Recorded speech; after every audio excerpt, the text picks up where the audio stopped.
Good evening ladies and gentleman. আমরা আজকে বেশ কিছু আমাদের জীবনের অধিকাংশ টপিক, এমন গুরুত্বপূর্ণ বিষয় আছে যেগুলো আমরা এখনো অবধি জানিই না।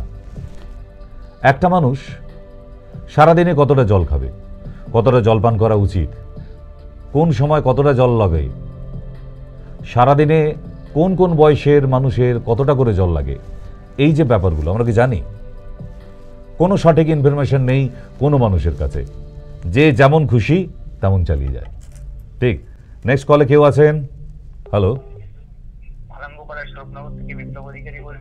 হ্যাঁ বলুন।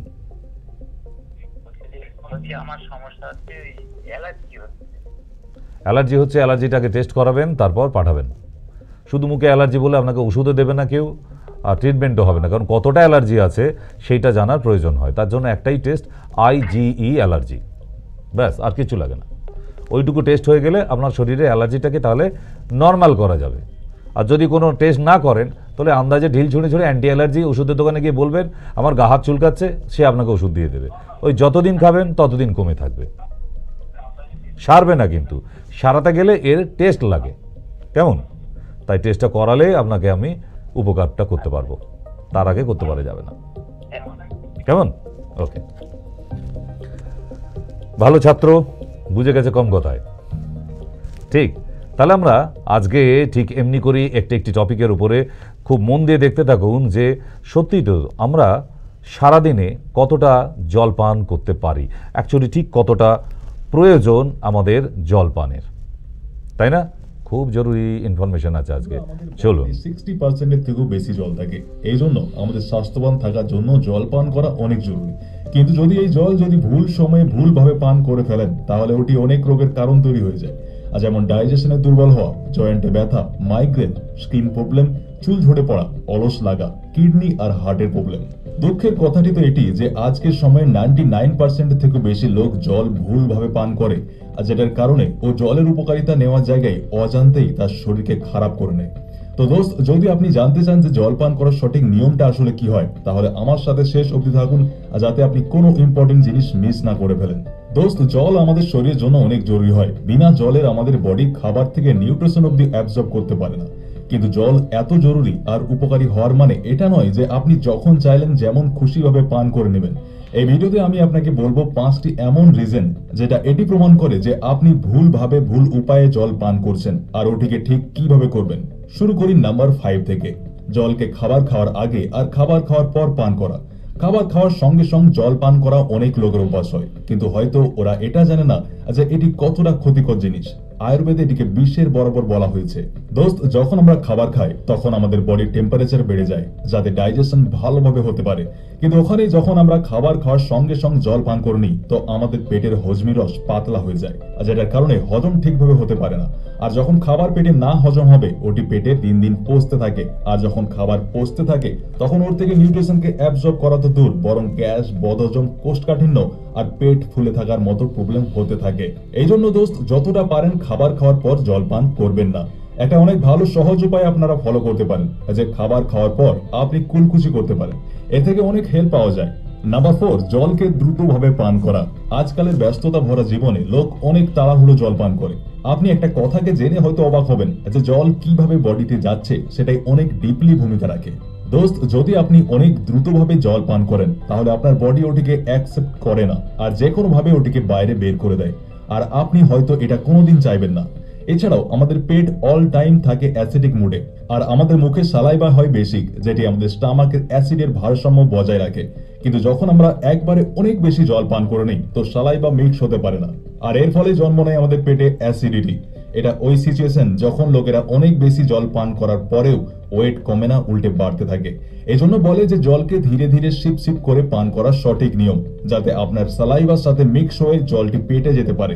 নাম্বার 3, ফ্রিজে ঠান্ডা জল পান করা। দোস্ত, আপনিও কি অফিস থেকে ফিরে এসে সোজা ফ্রিজ খুলে ঠান্ডা জল পান করতে থাকেন? যদি হ্যাঁ, তাহলে হয়তো আপনি এর নোকসান জানেন না।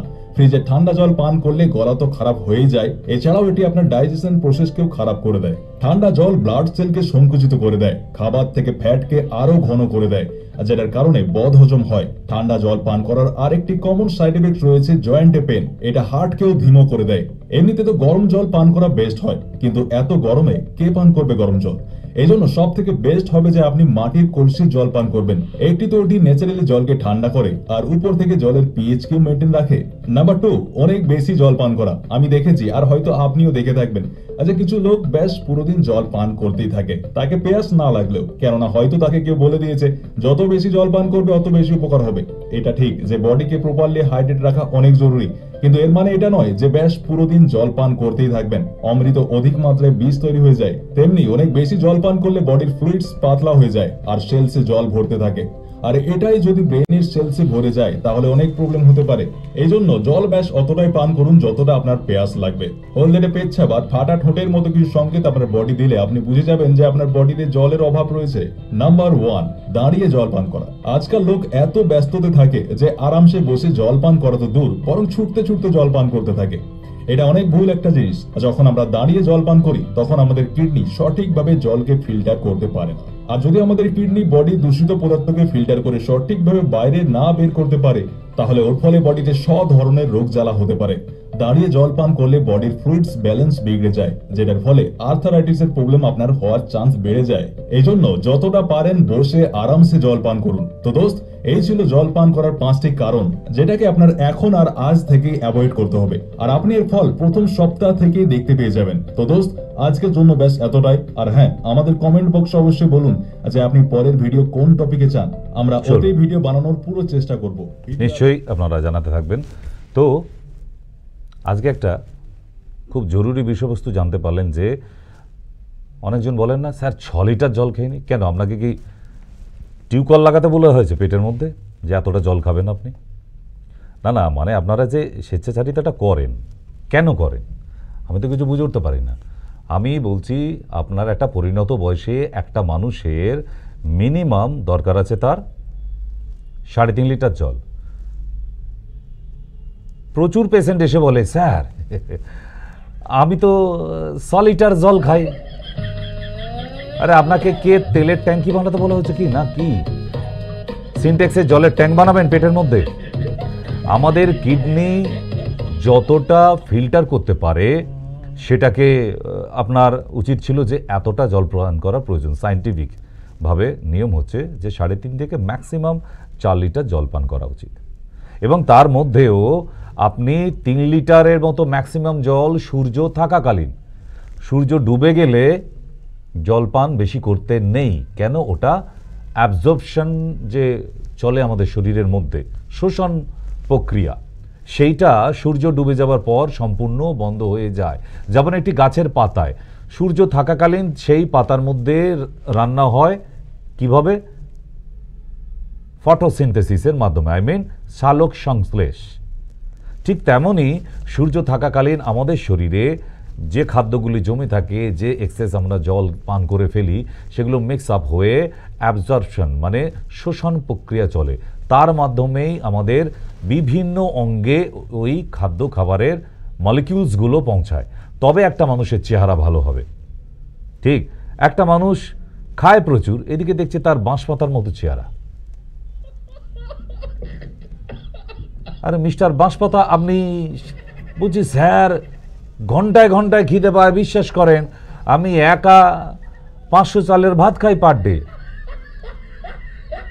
আমি তাকে কিচ্ছু জিজ্ঞাসা না করে জিজ্ঞেস করেছিলাম আপনার গোত্র কি? কুম্ভকর্ণ?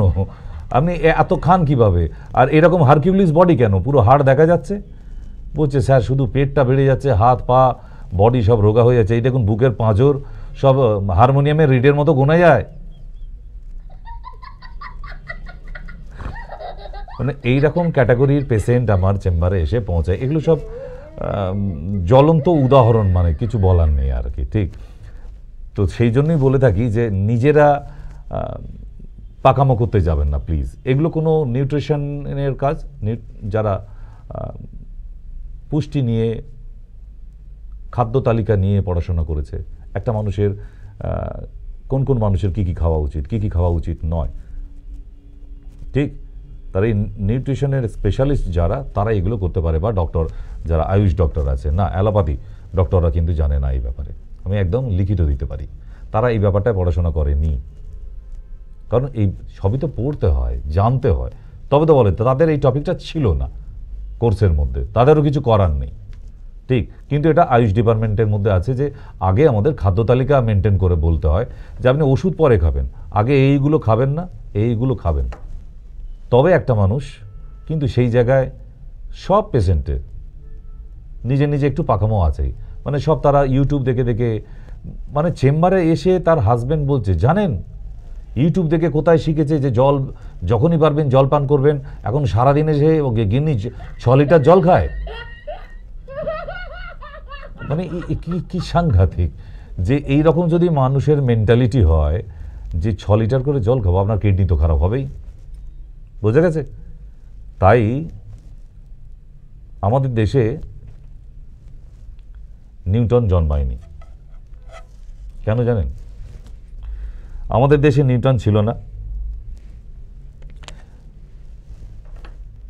কেন ছিল না? আমাদের দেশে আপেলের চাষ কম, তাই নিউটন ছিল না। কারণ আপেল গাছ না থাকলে আপেলটা পড়বে কি করে মাটিতে, আর নিউটন এত বড় তথ্য আবিষ্কার করে যাবে কি করে? সেই জন্যই নিউটন এখানে জন্মায়নি, বিদেশে জন্মেছে স্যার আইজ্যাক নিউটন। আমাদের দেশে কি চাষ হয়? তাই বড় বড় বৈজ্ঞানিকগুলো দেখবেন সব, যাদের সূত্র আমরা পড়ে মেনে চলি, সব দেখবেন বিদেশে। ভারতের বৈজ্ঞানিকের কোনো সূত্র ল বেশি খুব একটা চলে না, নেই। আপনারা কি পরীক্ষায় দিতে গিয়ে কোনো ইন্ডিয়ান সায়েন্টিস্টের ল লিখতে হয় না? সব দেখবেন বিদেশি সায়েন্টিস্টগুলো, তাই তো বেশিরভাগই। আর আমাদের দেশে কি চাষ হয়? সর্ষে। তো সর্ষে চাষে নিউটনের তো কোনো ভূমিকা ছিল না। সাধারণ মানুষ এই সর্ষে চাষ করে, আর সেই সর্ষে থেকে কি বেরোয়? তেল। তাহলে এখানকার মানুষ কি করে নিউটনের দ্বিতীয়, প্রথম, তৃতীয় কি করে আবিষ্কার করবে সূত্র? তাই তেল আবিষ্কার করেছে। এখানে তেল মারা ছাড়া আর কোনো কাজ হয় না, তেল লাগাও। ঠিক, তাই মাঝের মধ্যে একটু ডাক্তারদের কথাবার্তা শুনবেন, ভালো লাগবে আপনার। কেন? কারণ তারা তো আপনাকে বেটি কিছু বলবে না, আপনি তার কাছে দেখাতে গেছেন, তার মানে তার একটা কিন্তু কর্তব্য হয়ে গেল যে ওনাকে ভালো রাখার দায়িত্ব। শুধু ওষুধের দ্বারা নয়, একটা মানুষকে অনলি বাই মেডিসিন কখনো কিওর করা যায় না, যেতে পারে না। যদি তার খাদ্য তালিকা সঠিক না করেন, তার লাইফস্টাইল চেঞ্জ করতে না পারেন, তার শরীরের মধ্যে কোনোভাবেই আপনি পরিবর্তন আনতে পারবেন না। কেমন? হ্যাঁ বলুন, বলুন। হ্যাঁ স্যার, বলছি মুখে কালো কালো আঁচিলগুলো ফুলের মতো বেরিয়েছে, এগুলো কি মাখলে একটু কমবে স্যার, বলুন না। ওটা তিল না আঁচিল না অন্য কিছু, সেটাকে আগে সঠিক করে আমাকে জানাবেন, তারপর আপনাকে আমি জানাবো। কেমন?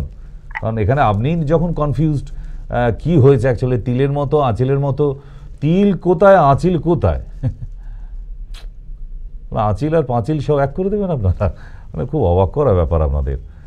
নিজের আগে ডিসাইড করুন অ্যাকচুয়ালি কি হয়েছে। আপনি কি আমার টেবিলের সামনে বসে যে আপনি এসে বলবেন স্যার মুখে কি দাগ হয়েছে একটু দেখে, হ্যাঁ ওখানে দেখবো, ওষুধ লিখে দেবো, কেন সঠিক চিনতে পারবো।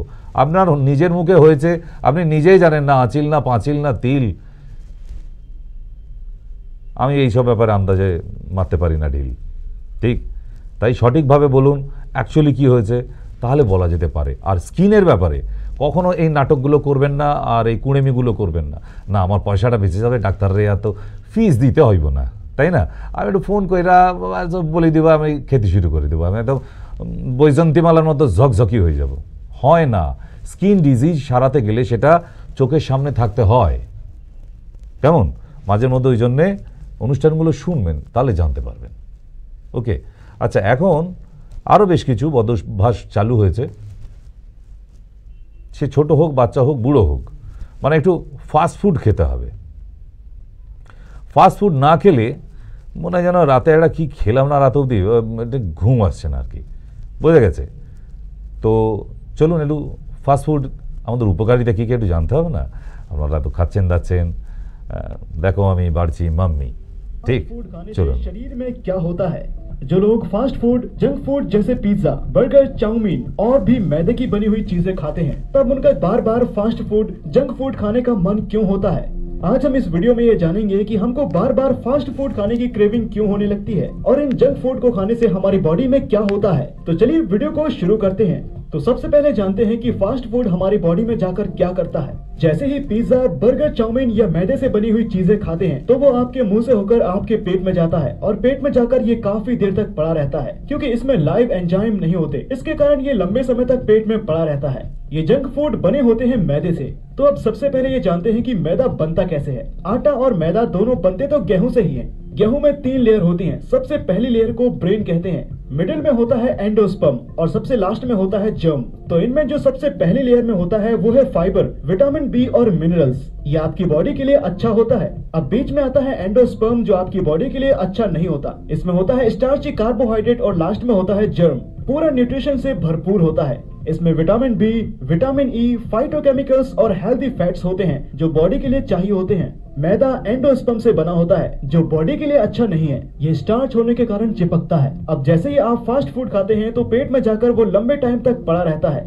क्योंकि वो है डेड फूड। इसमें कोई लाइव एंजाइम नहीं है। अब लंबे टाइम तक पेट में पड़े रहने से पेट में HCl यानी कि हाइड्रोक्लोरिक एसिड रिलीज होता है। इससे पेट में एसिडिटी बढ़ती है। जब ये हमारे पेट में हमारी छोटी आंत में जाता है तो इसमें फाइबर न होने के कारण ये हमारी आंतों में चिपकने लगता है और लंबे टाइम तक आंतों में वही चिपका रहता है, जिसके कारण वहाँ सड़न होने लगती है।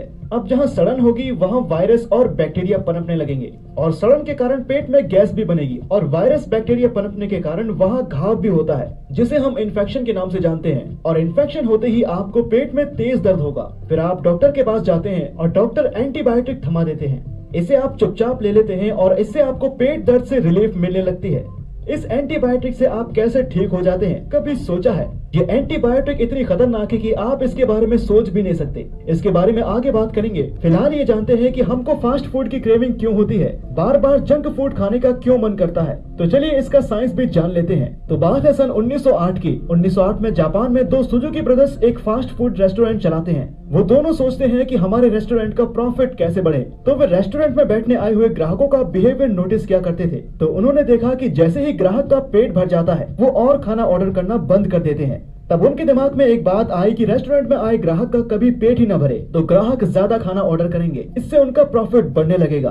तो आप पहले ये समझिए कि जब हमें भूख लगती है तो ब्रेन का सिग्नल पेट तक पहुंचता है और हमें भूख का एहसास होने लगता है। आप एक बार के लिए इमेजिन कर लीजिए कि आपके ब्रेन में ट्रैफिक सिग्नल की तरह लाइट है और जब ब्रेन देखता है कि बॉडी को एनर्जी की जरूरत है तो ग्रीन लाइट यानी कि स्टार्ट हार्मोन ग्रेलिन को ऑन कर देता है और हमें पेट में भूख का एहसास होने लगता है। तो खाना खाने के बाद जब ब्रेन देखता है कि खाया हुआ खाना पर्याप्त है तो वो ग्रीन सिग्नल को ऑफ करके रेड सिग्नल यानी कि स्टॉप हार्मोन लेप्टिन को ऑन कर देता है। तब आपको एहसास होता है कि अब और खाने की इच्छा या आवश्यकता नहीं है। तो सुजुकी ब्रदर्स कुछ साइंटिस्ट से मिले और बोला कि आप कुछ ऐसा कर दो कि जो भी हमारे रेस्टोरेंट में खाने के लिए आए तब उनका ग्रीन सिग्नल हमेशा के लिए ऑन रहे और रेड सिग्नल हमेशा के लिए ऑफ हो जाए, ताकि उनको खाना खाने के बाद भी भूख लगती रहे, जिससे वो खाना ऑर्डर करें और खाते रहें। तो साइंटिस्ट ने इनकी बात सुनने के बाद एक केमिकल को बनाया जिसका नाम है MSG यानी मोनोसोडियम ग्लूटामेट, और सुजुकी ब्रदर्स को समझाया कि बस ये अपने रेस्टोरेंट में खाने में मिला देना। MSG की यही खासियत है कि जैसे ही खाने से आपकी जीभ तक पहुंचता है तो जीभ से सीधे ब्रेन में ग्रीन सिग्नल यानी कि स्टार्ट हार्मोन ग्रेलिन को लगातार ऑन रहने पर मजबूर कर देता है और साथ ही रेड सिग्नल यानी कि स्टॉप हार्मोन लेप्टिन को भी डिस्ट्रॉय करने लगता है। इसका मतलब है कि आप जितना MSG वाला खाना खाएंगे उतना ही आपको ग्रीन सिग्नल ऑन रहेगा और रेड सिग्नल ऑफ, यानी कि खाना खाने के बाद भी भूख लगती रहेगी। ऐसा लगातार कुछ सालों तक MSG मिले हुए फूड खाने से रेड सिग्नल यानी कि स्टॉप हार्मोन प्रक्रिया पूरी तरह से डैमेज हो जाती है और ऐसे बच्चे दिन भर खाना खाते ही रहते हैं और तब भी उनकी भूख नहीं मिटती। आपने कुछ ऐसे लोगों को देखा होगा कि जिनको खाना खाने के बाद ही तुरंत भूख लगने लगती है। ये जितने भी फास्ट फूड जैसे कि pizza, burger, chow mein, momos, French fries लगभग सभी में MSG होता है। MSG को आप मिट्टी में मिलाकर खाएंगे तो वो भी आपको टेस्टी लगेगा। अक्सर आपने देखा होगा कि जो जंक फूड मार्केट में मिलता है लाइक पिज्जा को आप अपने घर में बनाते हो तो रेस्टोरेंट वाला टेस्ट आपको नहीं आता। आपका बच्चा यही बोलेगा कि मम्मी आपके पिज्जा में वो स्वाद नहीं है जो रेस्टोरेंट के बने पिज्जा में है। ध्यान देने वाली बात यह है कि जो पिज्जा आपको रेस्टोरेंट में टेस्टी लगता है उसकी वजह है MSG यानी कि मोनोसोडियम ग्लूटामेट। इसको आप खुद भी ट्राई करके देख सकते हैं। मार्केट से आप MSG यानी कि मोनोसोडियम ग्लूटामेट खरीदिए, जिसे हिंदी में अजीनोमोटो कहते हैं। वो आप अपने खाने में मिलाकर खाइए, फिर आपको खुद ही पता चल जाएगा। MSG जीभ के जरिए ब्रेन अटैक करता है और MSG आपके नाक के माध्यम से भी आपके ब्रेन को हिट करता है।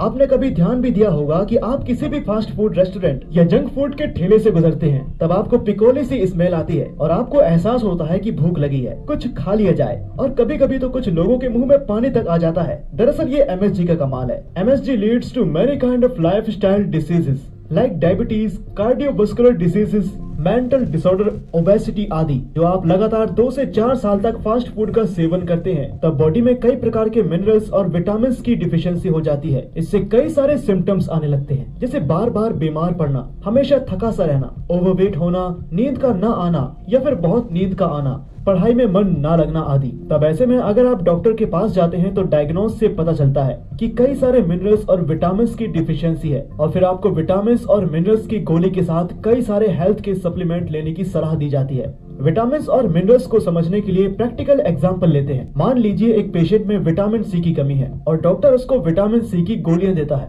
विटामिन सी के हाई इंटेक से कॉपर के एब्जॉर्प्शन पर सीधा प्रभाव पड़ता है, जिससे कॉपर डिफिशियंसी हो सकती है। जबकि कॉपर की क्वांटिटी का सीधा कनेक्शन आयरन के मेटाबॉलिक यूटिलाइजेशन से है। कॉपर की डिफिशियंसी से आयरन टॉक्सिसिटी बढ़ेगी और इसका इफेक्ट विटामिन B1, B2 और विटामिन B6 और विटामिन ई के साथ कई सारे मिनरल्स के एब्जॉर्प्शन और यूटिलाइजेशन पर पड़ेगा। यानी कि एक ऐसा चेंज रिएक्शन जिससे बॉडी की बनाई केमिस्ट्री का बैलेंस पूरी तरह से बिगड़ जाएगा। इसलिए नेचर के फलों और सब्जियों में एक ही तरह के विटामिन और मिनरल्स ना डालकर कई सारे विटामिन और मिनरल्स का एक ऐसा अनोखा बैलेंस बनाया है जो। তাহলে বুঝতে পারলেন যে ফাস্টফুড আপনারা যেগুলো বেশ রসিয়ে কষিয়ে খেয়ে যাচ্ছেন এভরিডে, প্রতি মুহূর্ত, সারাদিন, যে একবার ফাস্টফুডে টেস্ট নিয়ে নেবে সে সারাদিনে একটুখানি হলেও ফাস্টফুড খাবে। কারণ এই MSG ফাস্টফুডের মধ্যে এমন একটি কেমিক্যালস দেওয়া হয় যে মানুষদের অ্যাট্রাকশন করে। কুরকুরে, চিপস, যে বাচ্চা একবার খেয়ে নেবে সে রাস্তায় দেখে যদি ফেলে, দোকানে ঝোলানো আছে, না কিনে দেওয়া অবধি রাস্তায় দেখবেন পরিষ্কার জামা কাপড় নিয়ে রাস্তায় শুয়ে পড়েছে। কেন? এদের মধ্যে MSG ইউজ করা হয়। এই ইনফরমেশনগুলো আপনার কাছে ছিল না, ঠিক? ম্যাগনেসিয়াম গ্লুটামেট, এই MSG এত সাংঘাতিক একটা লাইক এ স্টেরয়েডের মতো কেমিক্যালস যে এক মানুষকে অ্যাট্রাক্ট করে। অল্প একটু ছড়িয়ে দিলেই সে আবার খেতে আসবে রেস্টুরেন্টে, সে যেখানেই পাক ওই ফাস্টফুড খাবেই। সে জানে, অবশ্যই জানে যে এটা থেকে ক্ষতি হচ্ছে, কিন্তু তবুও। বোঝা গেল? যাই হোক, আমরা আস্তে আস্তে একটু কি শিক্ষিত হচ্ছি, ওই জানা অবধিই থাকছে, তারপরে আর মাথায় থাকে না ফাস্টফুড খাবো না। এ বাবা, এটা আবার কোনো কথা হলো স্যার? আপনি ফাস্টফুড খেতে বারণ করছেন? আমার বন্ধুরা তো আমাকে মিশতেই নেবে না, মানে স্ট্যাটাসে উঠবে না ফাস্টফুড না খেলে। ঠিক, কেউ কলে আছে, একটু নিয়ে নি। হ্যাঁ, নমস্কার, বলুন। নমস্কার। নমস্কার। বলছি ডাক্তারবাবু, সবসময় হাঁচি হচ্ছে আর নাক দিয়ে একদম জলের মতন বেরোচ্ছে। আপনার কোল্ড অ্যালার্জি হয়েছে? কোল্ড অ্যালার্জি হয়েছে, কোল্ড অ্যালার্জির ডাক্তার দেখান, ঠিক হয়ে যাবে। টেস্টটা কি করতে হবে সেটা বলুন। ভিটামিন B12 আর IG অ্যালার্জি। IG allergy? হ্যাঁ, সঙ্গে ভিটামিন B12। আচ্ছা, ভিটামিন B12। তো এরকম আরেকটি নেশার জিনিস আছে যেটায় আমরা কিন্তু ছেড়ে থাকতে পারি না। মানে এই তো গেল একটা ফাস্টফুড, এর জন্য মানুষ মরছে আর অসুখও হচ্ছে প্রচুর। কিন্তু আরও একটি নেশা আছে যেটা খাওয়া দাওয়া।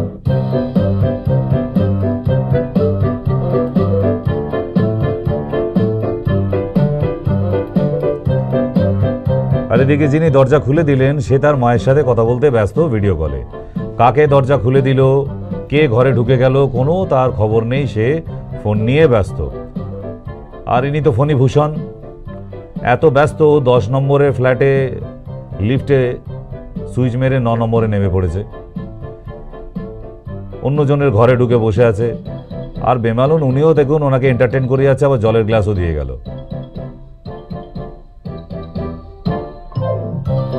মানে কাকে জল খেতে দিয়ে গেল, কে বসে আছে সোফায়।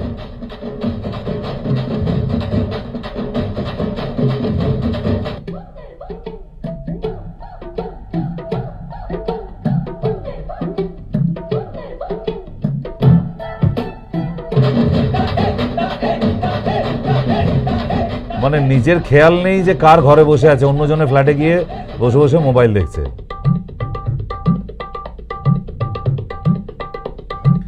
এ তো দেখছে ভাই, এ তো আমার নিজের ফ্ল্যাটই ছিল, আমার নিজের ফ্ল্যাটে অন্যজন কে বসে আছে এটা।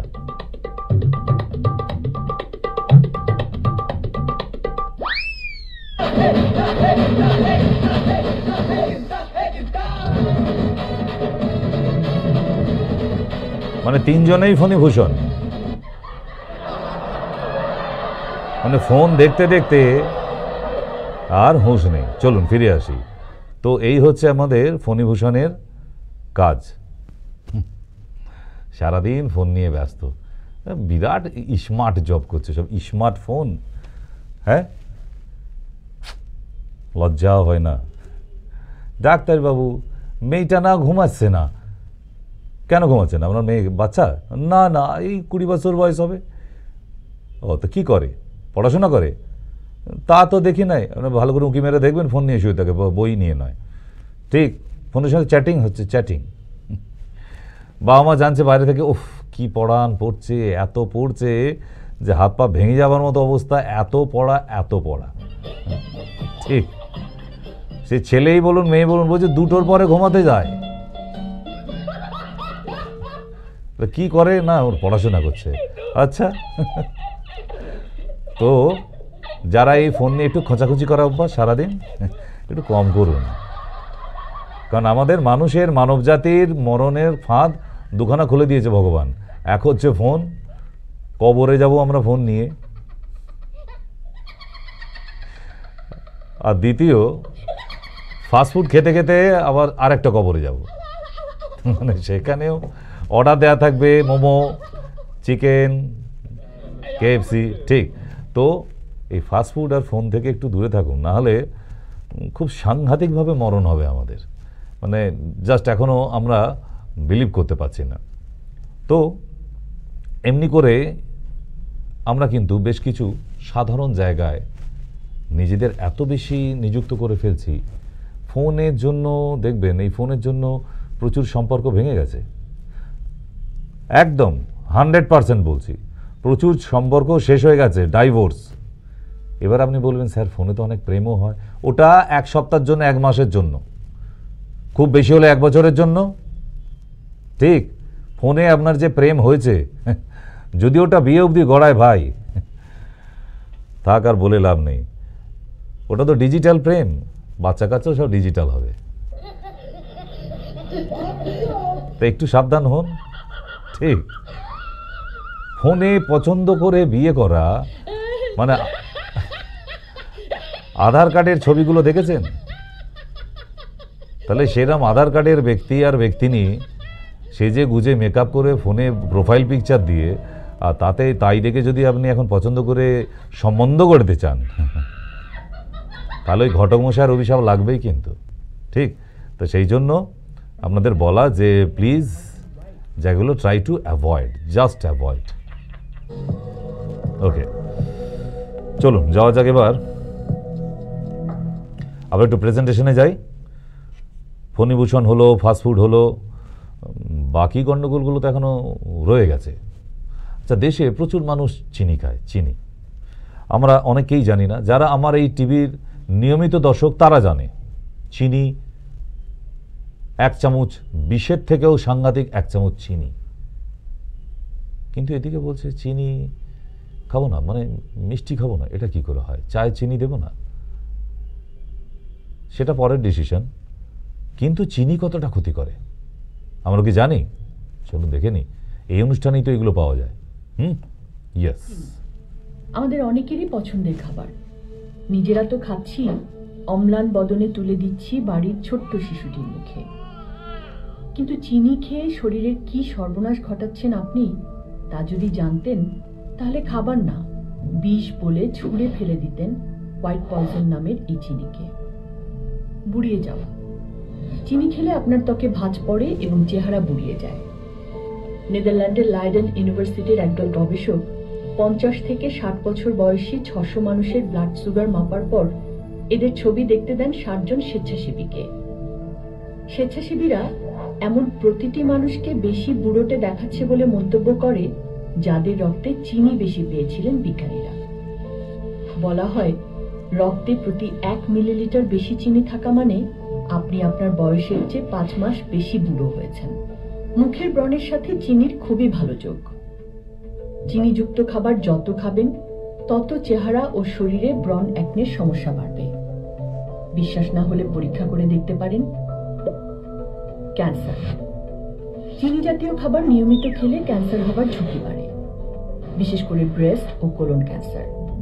আর এটা এজন্য হয় যে চিনি শরীরে ইনসুলিনের উৎপাদন বাড়ায়। এদিকে কোষ বিভাজনের একটি গুরুত্বপূর্ণ অনুঘটক হলো ইনসুলিন। আর আমরা জানি কোষ বিভাজনের এক অস্বাভাবিক সহজাতই হলো ক্যান্সার। ডায়াবেটিস। চিনির ক্ষতি হিসেবে সম্ভবত এই রোগটি সবচেয়ে পরিচিত। 9,01,249 জন মহিলার উপর পরিচালিত এক গবেষণায় দেখা গেছে যে মহিলারা প্রতিদিন 1 গ্লাস করে মিষ্টি জাতীয় পানীয় খান তাদের ডায়াবেটিসের ঝুঁকি যারা মাসে মাত্র একবার খান তাদের চেয়ে 83 ভাগ বেশি। Fatty liver. লিভারের একটি কাজ হলো চিনিকে ফ্যাটে পরিণত করে জমিয়ে রাখা। বেশি চিনি খাওয়া মানে বেশি চর্বি জমা। এই অবস্থাকে বলে ফ্যাটি লিভার। আর বুঝতেই পারছেন তখন লিভার আপনার শরীরের যেসব গুরুত্বপূর্ণ কাজগুলো করে সেগুলো ব্যাহত হয়। দাঁতের ক্ষয়। চিনি খেলে দাঁত নষ্ট হয়। আমেরিকান জার্নাল অফ ক্লিনিক্যাল নিউট্রিশনের এক গবেষণায় দেখা যায় যে বেশি চিনি খেলে মুখের উপকারী ব্যাকটেরিয়াগুলো মরে যায়, ফলে দাঁতের ক্ষয় হয় এবং কমে যায় দাঁতের ঔজ্জ্বল্য। নেই কোনো পুষ্টি। চিনি এমন একটি খাবার যার কোনো পুষ্টিগুণ নেই, না মিনারেল, না প্রোটিন, না ফাইবার, কিছুই নেই চিনিতে। ফলে চিনি জাতীয় খাবার খাওয়ার কিছুক্ষণের মধ্যেই দেখবেন আপনার খিদে পেয়েছে। ইয়েল বিশ্ববিদ্যালয় এ নিয়ে এক গবেষণা করেছিল। তারা দেখেছে চিনি জাতীয় খাবার যারা বেশি খায় তাদের খিদে বেশি এবং খাওয়ার পরিমাণও বেশি। কমে কর্মোদ্যম। চিনি শরীরের লেপটিন নামের একটি হরমোনকে বাধাগ্রস্ত করে। লেপটিন হচ্ছে সেই হরমোন যা খাওয়ার সময় আমাদের জানান দেয় যে পেট ভরে গেছে, আর খাওয়ার দরকার নেই। তাহলে আজকে থেকে বয়কট করা হোক চিনিকে, কারণ তাছাড়া উপায় নেই তো।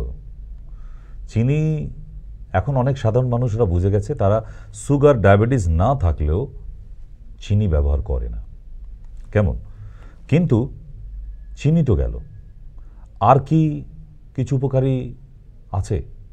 আচ্ছা, যদি ঝাল বেশি খায় কেউ, কাঁচা লঙ্কা, তাহলে কি তার শরীরে ক্ষতি হতে পারে? লেট আস সি, একবার দেখে নিয়ে আজকের অনুষ্ঠান শেষ করব না। तो इससे आपकी आंखों की रोशनी बढ़ती है, यानी कि ऐसे बच्चे जिनकी आंखों की रोशनी कम हो चुकी हो उनको हर रोज 1 मिर्च का सेवन जरूर करवाएं। 1 हरी मिर्च का सेवन हमारी आंखों की रोशनी को बढ़ाता है। 1 महीने हरी मिर्च का सेवन करने से 1 से 2 नंबर आंखों का कम हो सकता है। आप इतना देखिए कि अगर आपको चश्मा लग चुका है तो लगातार 3 से 4 महीने हरी मिर्च का सेवन करें और आपका चश्मा तक उतर सकता है। यानी कि हरी मिर्च हमारी आंखों के लिए बहुत ही अच्छी होती है। इसके अलावा ये हरी मिर्च लो बीपी के मरीजों के लिए बहुत ही अच्छी है। ऐसे मरीज जिनको लो बीपी की प्रॉब्लम है, वो लोग दवाई खाते हैं, वो लोग कुछ ऐसा खाते हैं जिससे उनके शरीर में खून बढ़े, तो इतना सब कुछ करने से बेटर है आप 1 हरी मिर्च हर रोज खाएं। पहली बात तो हरी मिर्च में आयरन बहुत ज्यादा मात्रा में है, जो कि हमारे शरीर में खून की कमी को पूरा करता है। दूसरा, हरी मिर्च हमारे शरीर में ब्लड सर्कुलेशन को इम्प्रूव करती है और लो बीपी के मरीजों को फायदा देती है।